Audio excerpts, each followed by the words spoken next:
기쁨이 충만한 하루가 되시기 바라겠습니다. 오늘 말씀은 로마서 15장 16절 말씀입니다. 이 은혜는 곧 나로 이방인을 위하여 그리스도 예수의 일꾼이 되어 하나님의 복음의 제사장 직분을 하게 하사 이방인을 제물로 드리는 것이 성령 안에서 거룩하게 되어 받으실 만하게 하려 하심이라. 아멘. 네, 오늘 말씀에 보면 하나님의 복음의 제사장 직분을 하게 하사 이방인을 제물로 드리는 것이, 사도 바울이 이렇게 고백하고 있는데요.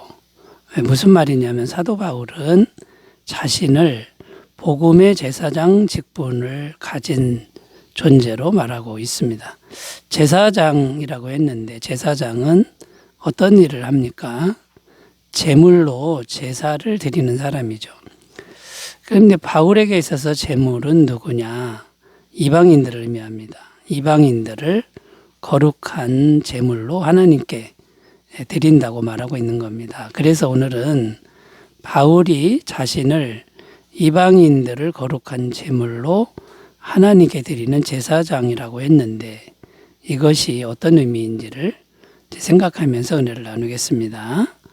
자, 복음의 제사장 직분이 어떤 일을 하는지를 이제 살펴보면요. 첫 번째는 이방인에게 복음을 전하여 하나님의 자녀들이 되게 하는 일이다. 이것이 복음의 제사장이 하는 일이다라는 거죠. 이방인에게 복음을 전하여 하나님의 자녀들이 되게 하는 일이다라는 겁니다. 앞에서 바울은 자신을 이방인들을 제물로 드리는 복음의 제사장이라고 언급을 했는데 이 말의 의미는 이방인들에게 복음을 전해서 예수님을 믿게 하는 걸 의미합니다. 그런데 무작정 예수님을 믿는다고 되는 것이 아니라 예수님을 믿는데 분명히 알 것을 알고 믿어야 한다는 겁니다. 뭘 분명히 알아야 합니까? 그 내용을 살펴보면 세상 모든 사람들은 다 죄로 물들어서 하나님과 단절이 되었다는 겁니다. 그래서 멸망받을 수 없게 되었는데 십자가에 피 흘리신 예수님, 그 예수님을 믿으면 영원히 하나님 앞에서 죄사함을 받는다는 겁니다. 그래서 십자가에 피 흘리신 예수님을 마음에 영접하는 것이 믿는 것인데 그 예수님을 영접하면 영원한 죄사함을 계속 받고 하나님의 자녀로 신분이 바뀐다라는 겁니다. 자, 이걸 분명히 알아야 된다라는 거고요. 그런데 여기서 우리가 분명히 해야 될 게 있는데 그게 뭐냐면 예수님을 영접하는 사람들이 진심으로 회개를 해야 된다는 겁니다. 회개라는 것은 자신들이 죄인임을 깨닫고 인정하는 겁니다. 자신들이 죄인임을 깨닫고 인정해야 진심으로 예수님을 영접하게 되는 것이죠. 요한계시록 3장 20절입니다. 볼지어다 내가 문 밖에 서서 두드리노니 누구든지 내 음성을 듣고 문을 열면 내가 그에게로 들어가 그와 더불어 먹고 그는 나와 더불어 먹으리라. 여기 보면 문을 열면 이렇게 표현하는데 이 문은 마음문입니다. 마음문을 진심으로 여는 것을 의미합니다. 그게 진심으로 마음문을 열면 예수님이 들어오신다라는 거죠. 들어오시면 영원한 죄사함이 되고 하나님의 자녀가 된다라는 겁니다. 자, 그러면 이방인들이 어떻게 됩니까? 예수님께서 죄사함을 영원히 주시기 때문에 거룩한 사람들이 되었다는 겁니다. 그리고 그 거룩하게 된 사람들이 하나님을 섬기니 마치 거룩한 제물처럼 하나님께 드려지는 것이 되었다라는 겁니다. 그래서 바울은 평생을 다 바쳐 이방인들에게 복음을 전하는 일을 했다는 거고요. 그렇기 때문에 자신을 복음의 제사장 직분을 가진 사람이라고 말한 겁니다. 그렇다면 오늘날 우리들은 어떠해야 할까요?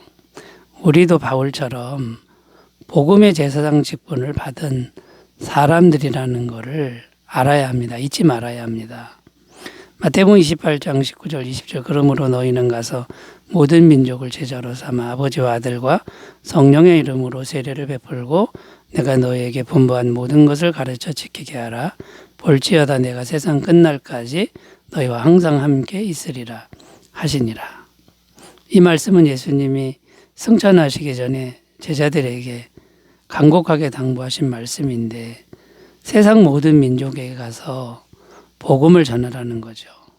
그러니까 복음을 전해서 예수님 믿게 하라는 건데 우리들에게도 복음의 제사장 직분을 주신 것을 우리가 기억하고 늘 복음을 전하는 삶이 되시기 바라겠습니다.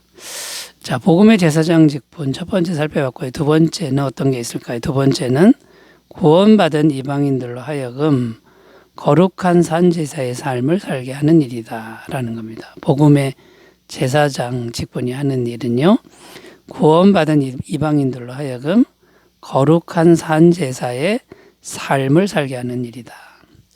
로마서 12장 1절 읽습니다. 그러므로 형제들아 내가 하나님의 모든 자비하심으로 너희를 권하노니 너희 몸을 하나님이 기뻐하시는 거룩한 산제물로 드리라. 이는 너희가 드릴 영적 예배니라. 자, 여기 보면 너희 몸을 하나님이 기뻐하시는 거룩한 산제물로 드리라. 이렇게 표현하는데 이게 무슨 말입니까? 일상사의 삶을 살 때 하나님이 기뻐하시는 삶이 되도록 하나님께 드려지는 삶을 살아라. 자, 이렇게 살아야 거룩한 산제사의 삶이 된다는 겁니다. 자, 그러니까 예수님 믿고 구원받은 것으로 끝난 게 아니라는 겁니다. 구원받은 이후에 삶이 중요한데 거룩한 삶을 살아야 한다는 겁니다. 그래서 바울은 어떻게 복음의 제사장 직분을 감당했느냐. 구원받은 사람들을 지속적으로 말씀으로 양육해서 삶 속에서 거룩한 삶을 살도록 했다라는 겁니다. 사도행전 19장 9절 10절 어떤 사람들은 마음이 굳어 순종하지 않고 무리 앞에서 이 도를 비방하거늘 바울이 그들을 떠나 제자들을 따로 세우고 두란노 서원에서 날마다 강론하니라. 2해 동안 이같이 하니 아시아에 사는 자는 유대인이나 헬라인이나 다 주의 말씀을 듣더라. 이게 무슨 내용입니까? 구원받은 사람들을 두란노 서원에 모아서 2년 동안 말씀으로 양육을 했는데 이 사람들이 삶이 거룩하게 바뀌었다는 거고 또 다른 수많은 사람들이 예수님을 믿게 되는 역사가 일어났다. 이런 겁니다. 그러니까 이 말씀으로 양육하는 일을 했다라는 거죠. 그런데 이 복음의 말씀으로 양육할 때 가장 중요한 핵심이 뭡니까? 지식이 많아지는 게 아닙니다. 복음의 말씀 앞에 순종하는 겁니다. 이 순종을 하려면 자기를 부인해야 됩니다. 반드시 자기를 부인해야 됩니다. 자기 욕망, 자기 성격 이런 걸 부인하는 것을 가르치는 거죠.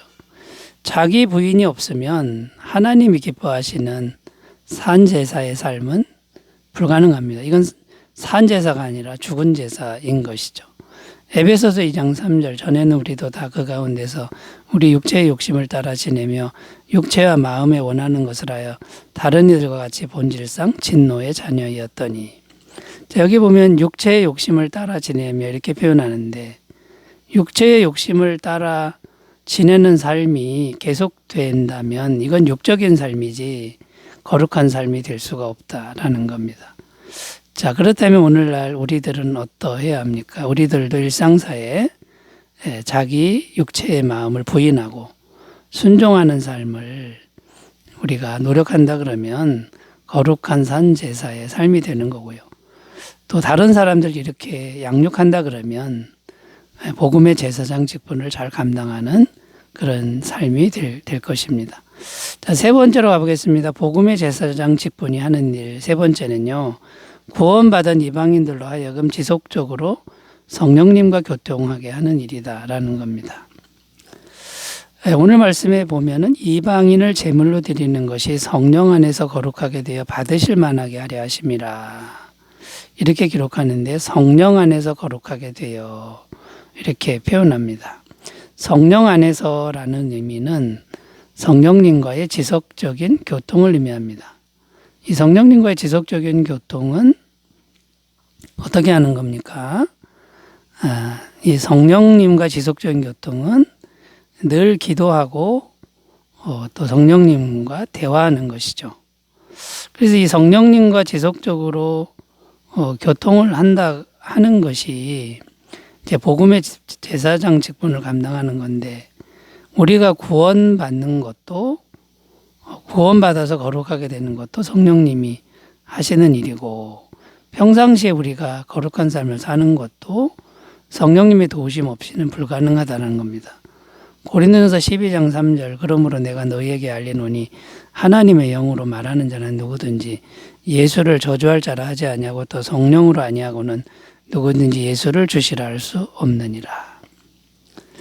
자, 그리고요, 데살로니가서 5장 17절 쉬지 말고 기도하라, 이렇게 강조하고 있다는 겁니다. 자, 그러므로 여러분, 복음의 제사장 직분을 맡은 사람은 어떻게 해서든지 성령님과 오늘날 영으로 오신 하나님과 잘 교통하는 삶을 필연적으로 살아야 되고요. 그 다음에 다른 사람들에게 성령님과 어떻게 교통하는지를 계속 가르치고 말하는 일을 해야 된다라는 겁니다. 그래야 복음의 제사장 직분을 잘 감당하는 것이 된다라는 것이죠.